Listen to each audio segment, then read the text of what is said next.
नमस्कार दोस्तों, आप सभी का स्वागत है आज के प्रैक्टिकल और इम्पोर्टेंट वीडियो में।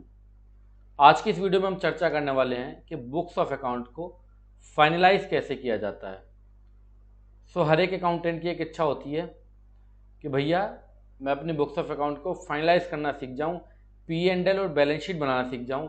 हर एक अकाउंटेंट की इच्छा होती है, स्पेशली जो नए नए अकाउंटेंट बने होते हैं उनके मन में इच्छा बड़ी प्रबल होती है कि हाँ जी, मेरे को अपनी कंपनी की फाइनल अकाउंट बनाना सीखना है। ठीक है, तो आज का वीडियो इसी के रिलेटेड है कि भैया बुक्स ऑफ अकाउंट को फाइनलाइज कैसे किया जाता है, कैसे P&L, बैलेंस शीट और बुक्स ऑफ अकाउंट को अंतिम रूप दिया जाता है। वीडियो को आप पूरा देखिएगा, जब भी आपको चीज़ें अच्छे से समझ में आएंगी। और दूसरी रिक्वेस्ट मेरी ये है उन सभी सीनियर अकाउंटेंटों से जो इस वीडियो को देख रहे हैं, वो ज़रूर इस वीडियो को कमेंट बॉक्स में कमेंट करें कि जो भी मैंने पॉइंट बताए हैं वो वैलिड हैं या इनवैलिड हैं, सही है या गलत है। बिना किसी देरी के फटाफट से हम वीडियो की शुरुआत कर देते हैं और समझते हैं कि बुक्स ऑफ अकाउंट को फाइनलाइज मतलब P&L एंड बैलेंस शीट को कैसे बनाया जाता है। सबसे पहली बात, सबसे पहला मिथ जो मैं आपका दूर कर देता हूं कि भैया बैलेंस शीट और P&L बनाए नहीं जाते, ऑटोमेटिकली बन जाते हैं। बैलेंस शीट और P&L बनाए नहीं जाते हैं, ऑटोमेटिक बन जाते हैं। आज के समय पे कंप्यूटराइज ज़माना है, कहाँ पड़े हो चक्कर में, कोई नहीं है टक्कर में, कौन से ज़माने में चल रहे हो भाई साहब। अब कोई पेन कॉपी का काम नहीं है।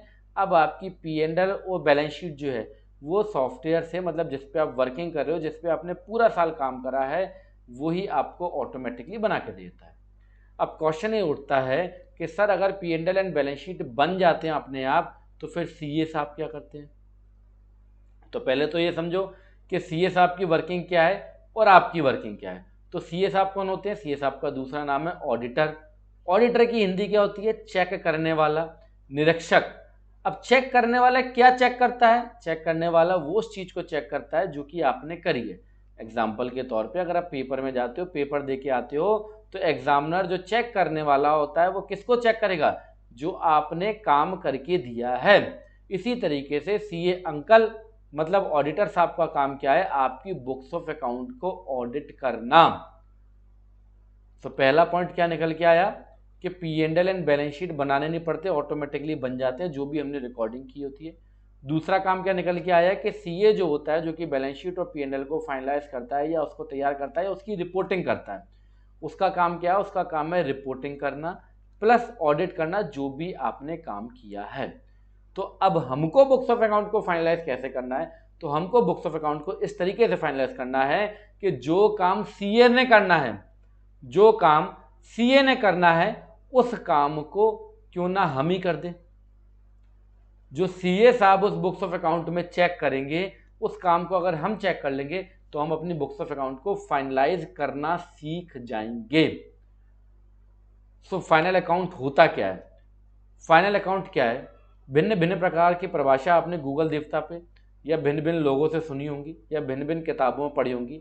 जितना मैंने समझा है, क्योंकि मैं अपने कोर्स में ही बोलता हूँ, जो मैंने झेला है वो कोर्स में पेला है, तो जितना कुछ मेरे को समझ में आया वो मैं आपके साथ शेयर कर रहा हूँ बड़ी ईमानदारी के साथ। तो फाइनल अकाउंट क्या है? It's all about reconciliation of current financial year and comparison with previous financial year. Final account में आपको क्या करना होता है? आपको करना होता है रिकंसाइल। किसको रिकंसाइल करना है? करंट फाइनेंशियल ईयर को। आपको चेक करना है कि आपने जो भी रिकॉर्डिंग की है और जो रिपोर्टिंग की है GST में या TDS में, डिपार्टमेंट को जो भी रिपोर्टिंग आपने की है वो मैच कर रही है या नहीं कर रही है। आपको चेक करना है जिन लोगों से आपने माल खरीदा या जिन लोगों को माल बेचा है, उनके लेजर और आपकी बुक्स के लेजर मैच कर रहे हैं या नहीं कर रहे हैं। आपको चेक करना है जिस भी बैंक अकाउंट में आपका बैंक है, आप जिस भी बैंक में आपका बैंक का अकाउंट है, उस बैंक के बैंक अकाउंट में जो आपका बैलेंस है और जो आपकी बुक्स में बैलेंस आ रहा है वो मैच कर रहा है या नहीं कर रहा है। जो भी आपने कैश बुक बनाई हुई है और जो आपकी बुक्स में कैश आ रहा है वो मैच कर रहा है या नहीं कर रहा है। जो भी आपका स्टॉक बुक्स में आ रहा है और जो आपकी फिजिकली है वो मैच कर रहा है या नहीं कर रहा है। इसको क्या बोलते हैं? इसको बोलते हैं रिकंसिलिएशन। मैंने वीडियो की शुरुआत में एक बात बोली थी, नंबर 1 पॉइंट वीडियो को पूरा देखना। नंबर 2 पॉइंट, जो भी सीनियर अकाउंटेंट है वो इस वीडियो को कमेंट बॉक्स में जरूर कमेंट करें, बिकॉज इस वीडियो के माध्यम से मैं आप लोगों के जितने भी अकाउंटेंट उनके दिमाग में जो एक भ्रम चल रहा है कि अकाउंट को फाइनलाइज सीए करता है? बिल्कुल नहीं करता। उसका काम है ऑडिट करना। वो ऑडिट करेगा, कमियां निकाल के आपको देगा। जितनी ज़्यादा कमी होंगी उतना ज़्यादा आपका सिर झुकेगा, मतलब आपकी बेइज्जती फील होगी आपको। और जितना ज़्यादा परफेक्शन के साथ काम करके दोगे उतना ज़्यादा अच्छा होगा। मुझे सभी सीनियर अकाउंटेंट बताएं, क्या आपका सीए साहब जो है वो बुक्स के रिकन्सिलिएशन के अलावा क्या आपसे कुछ मांगते हैं? वो यही बोलते हैं सेल चेक कर ली, परचेज चेक कर ली, बैंक का लेजर मैच है, डेटर मैच है, क्रेडिटर मैच है, कैश इन हैंड आपका मैच है, स्टॉक मैच है या नहीं? इसके अलावा क्या वो आपसे कुछ और मांगते हैं? अगर वो कुछ और मांगते हैं तो बात है कि भैया वो फाइनलाइज कर रहे हैं, वो ऑडिटर कर रहे हैं, उनका काम है बुक्स ऑफ अकाउंट को ऑडिट करना। बट फाइनलाइज मतलब बुक्स की रिपोर्टिंग, रिकॉर्डिंग जो है वो आप करके दे रहे हो। तो सबसे पहले तो रिकॉर्डिंग करना सीखो ट्रांजेक्शन्स की। जितनी अच्छी ट्रांजेक्शन्स की रिकॉर्डिंग करोगे उतनी अच्छी आपकी रिपोर्ट तैयार होगी। जितनी अच्छी आपकी रिपोर्ट तैयार होगी उतने अच्छे आप अकाउंटेंट कहलाओगे। तो किसी चक्कर में मत पड़ो कि फाइनल अकाउंट को आप फाइनलाइज करने बैठोगे। आप एक एंट्री पास करो, आपका P&L बैलेंस शीट बन के तैयार है। तो आपको अगर ऑडिट करनी है अपनी बुक्स ऑफ अकाउंट की, तो उस ऑडिट का मतलब क्या है? उस ऑडिट का मतलब है reconciliation of current financial year and comparison with previous financial year. अभी मैंने आपको रिकंसिलिएशन का पार्ट बताया, बैंक रिकंसाइल करो, कैश रिकंसाइल करो, डेटर कैटर रिकंसाइल करो, जीएसटी के क्रेडिट लेजर कैश लेजर को रिकंसाइल करो। तो अब इसमें कमाल की बात क्या है कि अगर आप किसी एक लेजर को रिकंसाइल करते हो तो मल्टीपल लेजर ऑटोमेटिकली रिकंसाइल होते हैं। एग्जांपल के तौर पे अगर आप बैंक को रिकंसाइल करोगे तो आपके creditor, debtor, cash in hand, जितने भी चार्जेस, सैलरी अकाउंट, जो भी बैंक से रिलेटेड जितने भी आपने लेन देन करे हैं वो सब ऑटोमेटिकली ऑलमोस्ट रिकंसाइल होते चलेंगे। पूरे रिकंसाइल नहीं होंगे, ऑलमोस्ट रिकंसाइल होते चलेंगे। इसी तरीके से अगर आप जीएसटी मिलाते हो, जीएसटी 1 मिलाते हो तो आपके डेटर रिकंसाइल हो जाएंगे। आप 2A 2B मिलाते हो तो आपके क्रेडिटर रिकंसाइल हो जाएंगे। तो बहुत ही अच्छा तरीका है कि आप अपनी बुक्स को रिकंसाइल करो। देन उसके बाद आपको क्या करना है? उसके बाद आपको करना है comparison with previous financial year कि पिछले साल में आपका जीपी कितना था, पिछले साल में आपका एनपी कितना था, पिछले साल आपने टोटल इनडायरेक्ट एक्सपेंस कितने के डाले थे, इस साल आपके टोटल इनडायरेक्ट एक्सपेंस कितने के हैं, पिछले साल आपकी परचेज कितनी थी, सेल कितनी थी, उसके अगेंस्ट में आपके रेशियोज कितने थे, उसके अगेंस्ट में आपका क्लोजिंग स्टॉक कितना था। इन रेशियो वाली बात के ऊपर, क्लोजिंग स्टॉक वाली बात के ऊपर मैं एक वीडियो आपको जल्दी ला के दूंगा, ठीक है। सो सभी सीनियर अकाउंटेंट जो भी अभी तक 2 4 5 बैलेंस शीट फाइनलाइज कर चुके हैं, कृपया करके मुझे जरूर बताइएगा कि जो पॉइंट मैं बता रहा हूँ वो वैलिड है या नहीं है। क्योंकि जितने भी नए अकाउंटेंट बन रहे हैं या जो भी अकाउंटिंग कर रहा है वो कंफ्यूजन में, यार मेरे को बैलेंस शीट फाइनल करनी तो आती नहीं है। अरे भाई कुछ हुआ नहीं है, बैलेंस शीट आपकी फाइनल है ऑटोमेटिकली अगर आपको प्रॉपरली रिकॉर्डिंग करना आ गई। अगर आपकी रिकॉर्डिंग प्रॉपर है और जो आपने डिपार्टमेंट को रिपोर्ट करा है वो प्रॉपर है तो आपकी बैलेंस शीट फाइनलाइज ऑटोमेटिकली है। कुछ स्पेशल नहीं करते सीए साहब उसके अंदर, केवल डेप की एंट्री को छोड़ के एक डेप्रिसिएशन की एंट्री डाल देते हैं, एक आध प्रिपेयर्ड एक्सपेंस की एंट्री डाल देते हैं, ठीक है, एक आध कैपिटल में थोड़ा बहुत आगे पीछे कर लेंगे, इसके अलावा कुछ नहीं करते हैं, ठीक है। सो पहले तो आप ये समझिए कि आपकी बुक्स ऑफ अकाउंट ऑडिट हो रही है कि नहीं हो रही। कहीं आप सेक्शन 44AD मतलब ITR 4 तो फाइल नहीं कर रहे, आपका टर्नओवर 1 या 2 करोड़ का है तो 1 करोड़ क्या दिखता है, 1 करोड़ से कम के केस में तो अधिकतर लोग ITR 4 ही फाइल करते हैं। 1 करोड़ से 2 करोड़ के बीच में भी कुछ लोग ITR 4 फाइल करते हैं। जहाँ पे ITR 4 फाइल होती है वहाँ पे बुक्स ऑफ अकाउंट को मेंटेन करने की नीड नहीं होती है। बट जहाँ पे आपकी बुक्स ऑफ अकाउंट ऑडिट हो रही है वहाँ पे आपको क्या करना है? रिकंसाइल करना है करंट फाइनेंशियल ईयर को और कंपैरिजन करना है प्रीवियस फाइनेंशियल को। इसके अलावा एक अकाउंटेंट को फाइनल अकाउंट करते समय कुछ भी नहीं करना होता, ये सच्चाई है। बाकी बनावटी बातें कितनी भी सुननी हो तो बहुत सारे यूट्यूब चैनल हैं। सच्चाई ये है कि आपको केवल और केवल रिकंसाइल करना होता है अपनी बुक्स को और कंपैरिजन करना होता है पिछले साल से। इसके अलावा आपको कुछ भी नहीं करना होता बैलेंस शीट फाइनलाइज करते समय। ना आपको इनकम टैक्स की रिटर्न फाइल करनी है क्योंकि आप अकाउंटेंट हो, वो सीए साहब का काम है, ठीक है। ना आपको कोई ऑडिट रिपोर्ट तैयार करनी है, वो सीए साहब का काम है, आप अकाउंटेंट हो। आपको तो केवल जो भी आपने काम करा है उसकी जो आपने रिकॉर्डिंग की है उसकी प्रॉपर तरीके से आप अपने सीए साहब को एक्सप्लेनेशन कर सको। और एक्सप्लेनेशन करने का सबसे अच्छा तरीका है रिकंसाइल करना अपनी बुक्स को और कंपैरिजन करना प्रीवियस फाइनेंशियल ईयर से। अब आप सोचे होंगे कि ये तो सर आपने थ्योरी बता दी, इसका प्रैक्टिकल भी तो कुछ करके दिखाओ। तो प्रैक्टिकल के लिए मैं आपको लेके जा रहा हूँ अपने चैनल के ऊपर, हमारा चैनल, ठीक है, टैली ह्यूमन इंस्टीट्यूट। यहाँ पे आप आएंगे, कहाँ पे? प्लेलिस्ट के अंदर आएंगे। तो मैं प्लेलिस्ट के ऊपर क्लिक कर रहा हूँ और यहाँ पे आपको एक प्लेलिस्ट मिलेगी फाइनेंशियल ईयर क्लोजर गाइड, है ना, how to close final account, ठीक है। सो इस पे आप क्लिक करेंगे तो यहाँ पे आपको मल्टीपल वीडियोस मिलेंगी इन्हीं से रिलेटेड। फाइनल ईयर एंड से पहले करने के काम, how to change financial year, GST sale purchase reconciliation, cash transaction limit, how to finalise books of account. यहाँ पे कोई भी फालतू की बात नहीं होगी, बहुत प्रैक्टिकल वीडियो है। लोन एंट्री, ठीक है, fix deposit entry, how to finalise account, ठीक है, इसमें भी पॉइंट बताए हैं, वैलिड पॉइंट।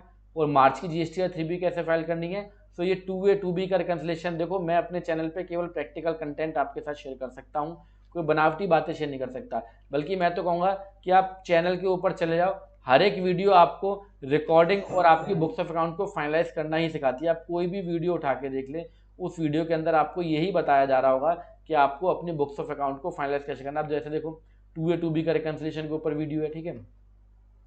और भी बहुत सारी वीडियो है जहाँ पे आपको केवल यही बताया जाता है कि आपको अपने बुक्स ऑफ अकाउंट फाइनलाइज या आपको रिकॉर्डिंग कैसे करनी है, ठीक है। प्लेलिस्ट में और भी मल्टीपल प्लेलिस्ट हैं जहाँ पे आपको टेलीप्राइम की वीडियो, ठीक है, ई इनवॉइस की वीडियो है, टेलीप्राइम शॉर्टकट्स है, इंपॉर्टेंट अपडेट फॉर अकाउंटेंट है, ठीक है। तो ये बहुत इंपॉर्टेंट प्लेलिस्ट है, वहाँ पे 71 वीडियोज़ है, ठीक है। तो ये आप देख सकते हो, यहाँ पे आपको बहुत कमाल की वीडियो मिलने वाली है, इंपॉर्टेंट टॉपिक्स फॉर अकाउंटेंट। इस वीडियो को देख सकते हो आप, ठीक है। सो अगर पूरे वीडियो का कंक्लूजन निकालें कि बुक्स ऑफ अकाउंट को फाइनलाइज कैसे करते हैं, तो बुक्स ऑफ अकाउंट आपकी ऑटोमेटिकली बन जाती है जब आप एक अकाउंटिंग सॉफ्टवेयर में काम कर रहे होते हो। आपको केवल रिकनसाइल करना है करंट फाइनेंशियल ईयर को, आपको जीएसटी को रिकनसाइल करना है, कैश लेजर क्रेडिट लेजर के ऊपर मैंने बहुत क्लासिक वीडियो बनाई है, मैं आपको वीडियो दिखा देता हूँ, ठीक है। बहुत अच्छी वीडियो है, आप 2 मिनट का वेट करें, बहुत ही क्लासिक वीडियो। इस वीडियो को अगर आप देख लेते हो तो आप अपने सालों का काम जो है वो मिनटों के अंदर कर लोगे। वो वीडियो बहुत क्लासिक है, उस वीडियो को आप ज़रूर देखें। कुछ भी उसके अंदर जो है वो फालतू की बात नहीं है, बहुत ही प्रैक्टिकल कंटेंट है। सो मेरी आपसे रिक्वेस्ट यही है कि अगर प्रॉपरली आप अगर अकाउंटिंग सीखना चाहते हो, अकाउंटिंग करना चाहते हो, तो उसका बस सबसे बढ़िया एक ही तरीका है, वो है रिकॉर्डिंग। जितनी अच्छी आप रिकॉर्डिंग कर लोगे उतनी अच्छी आपकी रिपोर्ट तैयार होगी, जितनी अच्छी आप रिपोर्ट बनाओगे उतने अच्छे आप अकाउंटेंट कहलाओगे। मेरे को सभी सीनियर अकाउंटेंट ये बताएं कि जो भी मैंने पॉइंट बताए वो वैलिड है या नहीं है। थोड़ा सा समय लग रहा है, मैं वीडियो को निकाल रहा हूँ आपके सामने। ये वीडियो आप देख लीजिए, बहुत प्यार दिया, 153 की है। जो सालों का काम है वो आपका मिनटों में हो जाएगा, कैश लेजर क्रेडिट लेजर। इसलिए मैं बोल रहा हूँ, ये आज की वीडियो में तो मैंने आपको केवल थ्योरी बताई है, इस पार्ट में सब कुछ है ना। आज की वीडियो में तो मैंने आपको केवल थ्योरी बताई है, बट इसका प्रैक्टिकल ऑलरेडी मैं मल्टीपल वीडियोज़ में आपको करके दिखाया हूँ। तो प्लीज़ एक बार वीडियोज़ या प्लेलिस्ट को जाकर चेक करें अगर प्रैक्टिकल अकाउंटेंसी आपको सीखनी है तो, ठीक है। सो पूरी वीडियो का जो कंक्लूजन निकल के आता है वो यही है कि ऑडिटर केवल आपकी बुक्स को ऑडिट करके आपकी गलतियां निकाल के आपको दे रहा है, क्योंकि उसका एक काम है। उस गलतियों को सुधारना आपको ही है। कोई भी बैलेंस शीट अभी तक पिछले 15 साल में जो मैंने काम की है, ना तो ये सब आपकी परचेज सेल चेंज कर सकते हैं, ना आपकी सेल को चेंज कर सकते हैं, ठीक है, ना आपके किसी खर्चों को चेंज कर सकते हैं जो एक्चुअली आपने किया, फेक की बात नहीं कर रहा, ठीक है। तो ये सब चेंज कुछ भी नहीं कर सकते, बट आपसे रिकनसाइल करा सकते हैं और उसका रीजन अपनी ऑडिट रिपोर्ट में बता सकते हैं, बस इसके अलावा कुछ नहीं कर सकते। तो किसी भी चक्कर में मत पड़ो। अगर आप नए अकाउंटेंट हो तो ये मत सोचो कि कुछ हुआ है फाइनल अकाउंट, कुछ नहीं है। फाइनल अकाउंट में कुछ भी नहीं करना होता है स्पेशल, जो भी आप काम कर रहे हो बस उसको फाइनलाइज कर दो। हाँ, अगर आप पेपर देने जाते हो 10th के 12th के बीकॉम एमकॉम के, तो वहां पे आपको फाइनल अकाउंट में फिर भी टोटलिंग मिलाने पड़ती है। टैली के अंदर सब कुछ काम ऑटोमेटिकली मिला हुआ होता है, बस डेप की एंट्री या एक प्रिपेयर्ड एक्सपेंस की एंट्री, ये 2-4 एंट्री बस ये सब आपको पास करके दिखाते हैं, इसके अलावा कुछ नहीं करना है। सो आई होप आप वीडियो के साथ एग्री होंगे। इसी तरीके की प्रैक्टिकल वीडियो देखने के लिए चैनल पर बने रहिए। मिलते हैं आपसे नेक्स्ट वीडियो में। Thank you.